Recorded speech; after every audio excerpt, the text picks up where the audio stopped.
এই মুহূর্তে আরজিকর হাসপাতালের তরুণী চিকিৎসক ধর্ষণ ও খুনের ঘটনায় একেবারে তোলপাড় সারা রাজ্য। এই নির্মম ঘটনার দোষীদের শাস্তির দাবিতে পথে আন্দোলন করছেন সাধারণ মানুষ থেকে শুরু করে বিশিষ্টজনেরাও। বর্তমানে এই মামলার তদন্ত চলছে দেশের সর্বোচ্চ আদালত সুপ্রিম কোর্টে।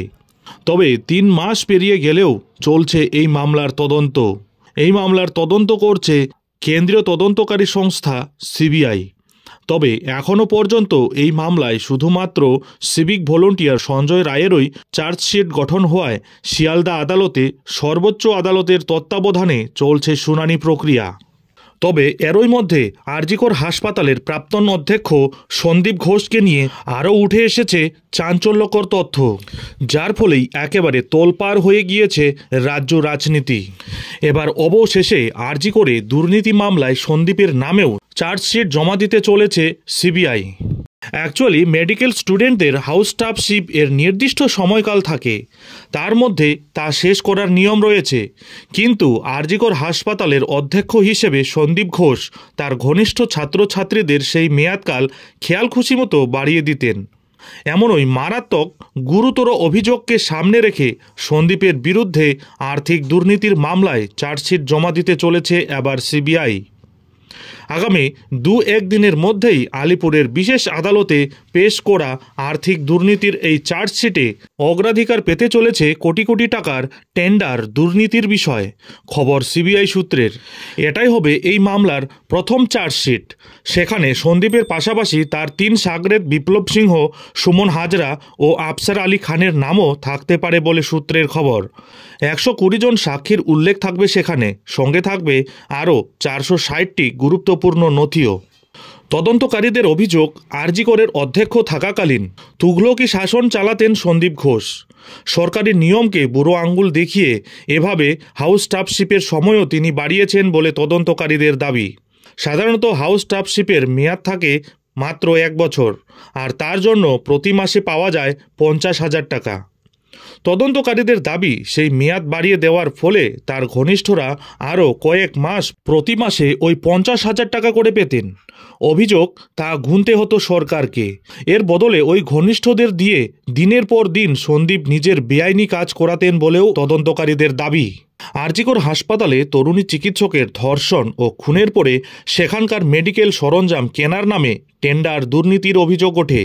সেই অভিযোগে গত 2রা সেপ্টেম্বর সন্দীপ ও তার 3 শাগরেদকে গ্রেপ্তার করেছিল সিবিআই। আগামী সোমবার অর্থাৎ 2রা ডিসেম্বর গ্রেপ্তারের পরে 90 দিন পূর্ণ হবে। এবার তার আগেই জমা পড়তে চলেছে এই চার্জশিট। সিবিআই সূত্রের খবর, বিভিন্ন সময়ে মেডিকেল সরঞ্জাম কেনার নামেও ঘনিষ্ঠদের বেআইনিভাবে টেন্ডার পাইয়ে দিয়েছিলেন সন্দীপ ঘোষ। এছাড়াও সরকারি নিয়ম না মেনে বছরের পর বছর সেই টেন্ডার দুর্নীতি কিভাবে চলেছে তার বিস্তারিত তথ্য থাকতে পারে এই চার্জশিটে।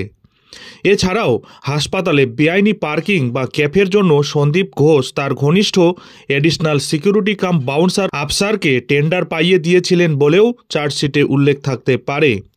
সিবিআইয়ের অভিযোগ, ওই পার্কিং বা ক্যাফে থেকে আফসার কোটি কোটি টাকা হাতিয়েছিলেন বলেই তাকে গ্রেপ্তার করা হয়েছিল। আফসার নাকি 40 লক্ষ টাকার গাড়ি চড়ে ঘুরতেন বলেও তদন্তকারী সংস্থার দাবি। তদন্তকারীদের দাবি, সন্দীপের শাগরেদ বিপ্লব মা তারা ট্রেডার্স নামে একটি সংস্থার সঙ্গে যুক্ত।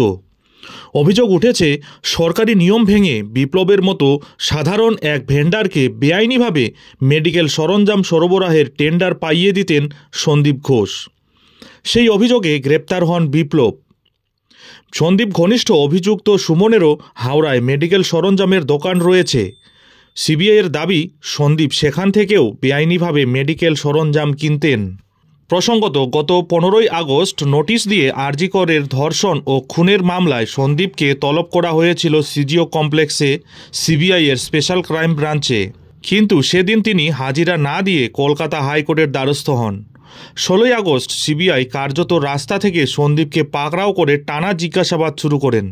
পরে আরজিকর হাসপাতালের দুর্নীতি সংক্রান্ত মামলায় সিবিআইয়ের দুর্নীতি দমন শাখার অফিসারেরা সন্দীপ ঘোষকে সিজিও কমপ্লেক্সে ডেকে জিজ্ঞাসাবাদের পরে গ্রেপ্তার করেন।